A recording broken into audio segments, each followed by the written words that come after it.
আমি হলাম প্রবাসী ডিপ্রেসড বাঙালি।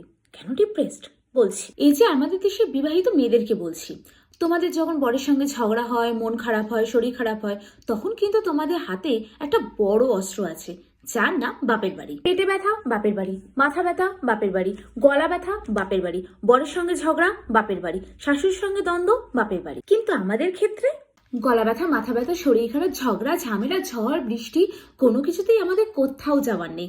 আমাদের বাপের বাড়ি, শ্বশুর বাড়ি, বরের বাড়ি সবকিছুই ওই একটাই বাড়ি। বরের সঙ্গে ঝগড়া করে বাপের বাড়িতে গিয়ে বেশ ভালো মতন 10 থেকে 15 দিন সময় কাটাবো। বাপের বাড়িতে গিয়ে বন্ধুদের সঙ্গে ঘুরে বেরিয়ে সেই ছবিগুলোকে সোশ্যাল মিডিয়াতে পোস্ট করে বরকে আমি জ্বালিয়ে খাবো। বর ফোন করলে বরের ফোনকে ইগনোর করবো, ধরবো না একটাও ফোন।